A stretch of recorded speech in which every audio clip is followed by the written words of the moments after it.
Baik, Assalamualaikum warahmatullahi wabarakatuh. Melalui video ini, saya akan membuat tugas akhir dari mata kuliah Mesin dan Peralatan Industri yang diampu oleh Ibu Yernisa, STP MSI. Sebelumnya, izinkan saya memperkenalkan diri. Saya Muhammad Hirsan dengan NIM D1C122014 dari kelas R003 Prodi Teknologi Industri Pertanian, Universitas Jambi. Baik, langsung saja masuk ke materinya. Peralatan penanganan bahan. Peralatan penanganan bahan terbagi menjadi dua, yaitu jalur tetap dan jalur variabel. Di mana jalur tetap adalah peralatan yang bergerak di jalur tetap. Contohnya seperti konveyor, perangkat monorail, dan peralatan peluncuran. Kemudian jalur variabel adalah peralatan bergerak yang tidak memiliki batasan dalam arah geraknya. Peralatan tersebut contohnya seperti truk, forklift, kren, dan traktor. Definisi alat penukar panas dan contohnya. Peralatan penukar panas adalah suatu peralatan di mana terjadi perpindahan panas dari suatu fluida yang temperaturnya lebih tinggi kepada fluida lain yang temperaturnya lebih rendah. Contohnya adalah kondensor, yang merupakan alat penukar panas yang digunakan untuk mendinginkan fluida sampai terjadi perubahan fase dari fase uap menjadi fase cair. Kemudian ada heat exchanger, adalah alat penukar panas yang bertujuan memanfaatkan panas suatu aliran fluida untuk pemanasan aliran fluida yang lain.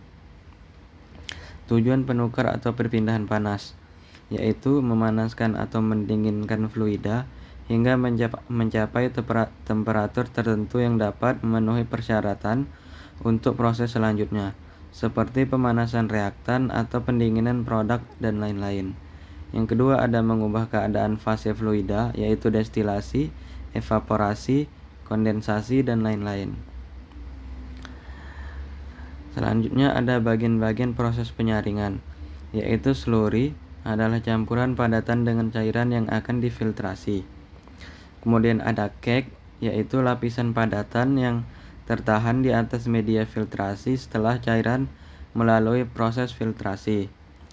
Yang ketiga ada filtrate, adalah cairan yang berhasil melewati media filtrasi dan telah terbebas dari partikel padatan yang diinginkan.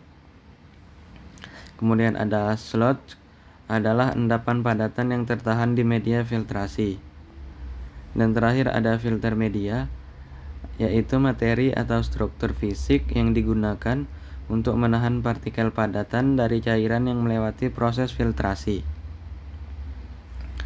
Nah, selanjutnya ada faktor-faktor yang mempengaruhi penyaringan atau filtrasi. Yang pertama ada debit filtrasi, yang dimana debit yang terlalu besar akan menyebabkan tidak berfungsinya filter secara efisien, sehingga proses filtrasi tidak dapat terjadi dengan sempurna akibat adanya aliran yang terlalu cepat dalam melewati rongga di antara butiran media pasir. Kemudian ada konsentrasi kekeruhan, yang dimana ini sangat mempengaruhi efisiensi dari filtrasi. Konsentrasi kekeruhan air baku yang sangat tinggi akan menyebabkan tersumbatnya lubang pori dari media atau akan terjadinya clogging. Kemudian ada kedalaman media, ukuran, dan material. Tebal tipisnya media akan menentukan lamanya pengaliran dan daya saring. Media yang terlalu tebal biasanya mempunyai daya saring yang sangat tinggi, tetapi membutuhkan waktu pengaliran yang lama. Sebaliknya, media yang terlalu tipis selain memiliki waktu pengaliran yang pendek, kemungkinan juga memiliki daya saring yang rendah. Demikian pula dengan ukuran besar kecilnya diameter butiran media filtrasi berpengaruh pada porositas, laju filtrasi, dan juga kemampuan daya saring, baik itu komposisinya, proporsinya, maupun bentuk susunan dari diameter butiran media. Nah, ini adalah gambar sand filter, di mana komponen sand filter terdiri dari 9, yaitu upper surface hole, filter inlet, anthracite layer, fine sand layer, coarse sand layer, filter outlet, gravel super layer, filter elemen, dan terakhir ada side surface hull. Di mana mekanisme kerja sand filter yaitu bekerja dengan menyaring partikel-partikel padatan dari air melalui lapisan pasir. Kemudian air yang mengandung kotoran masuk ke dalam sand filter dan melewati lapisan pasir dengan kecepatan tertentu.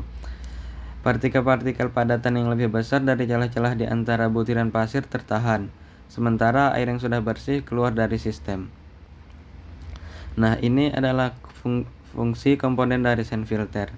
Yang pertama ada upper surface hull yang berfungsi sebagai akses untuk pemasangan dan pemeliharaan media penyaring di dalam filter.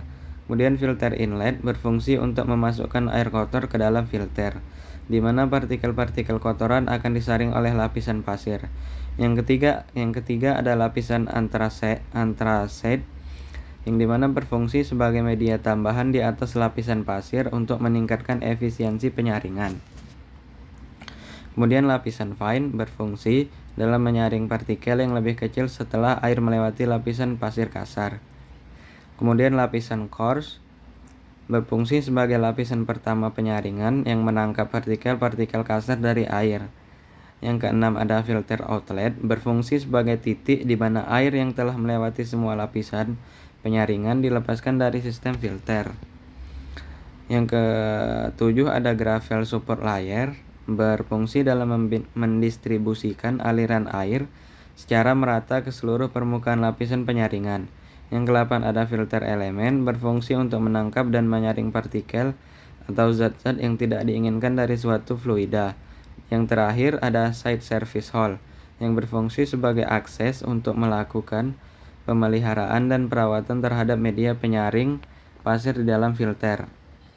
Nah, ini adalah gambar destilasi di mana nomor 1 itu ada air, nomor 2 labu destilasi, 3 sambungan atau penyambung, nomor 4 ada termometer, nomor 5 kondensor, 6 aliran masuk air dingin, 7 aliran keluar air dingin, ke-8 labu destilat, 9 lubang udara, 10 tempat keluarnya destilat, 11 penangas, kemudian nomor 12 itu air penangas, nomor 13 hot plate, dan terakhir 14 wadah labu destilat.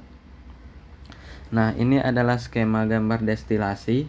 Nah, yang dimana di bawah ini adalah pembakar bunsen, yang di atasnya ada labu destilasi yang berisi air, yang dimana air akan terjadi penguapan karena pembakaran dari bunsen tadi.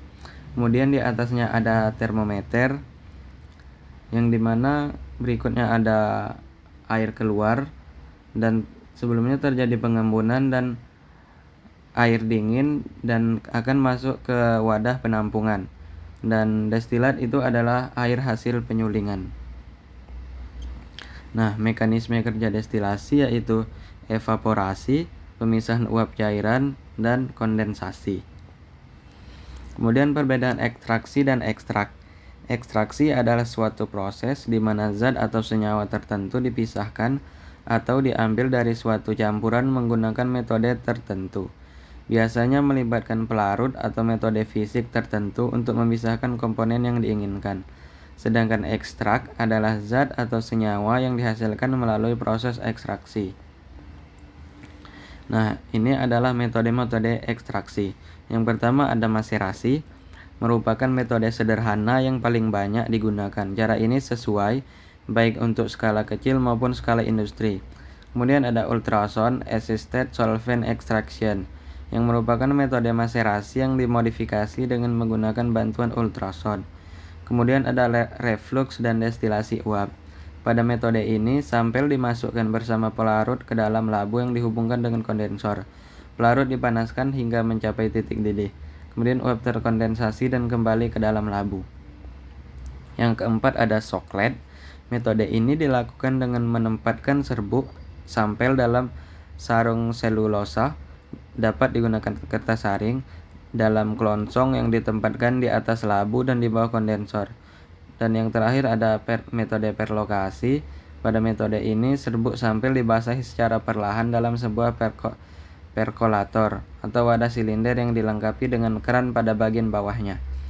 Kemudian pelarut ditambahkan pada bagian atas serbuk sampel dan dibiarkan menetes perlahan pada bagian bawah. Nah, sekian penjelasan tugas akhir dari mesin dan peralatan industri kali ini. Jika ada salah penyampaian atau salah kata, saya mohon maaf. Saya tutup dan saya akhiri. Wabillahi taufik wal hidayah. Wassalamualaikum warahmatullahi wabarakatuh. Terima kasih.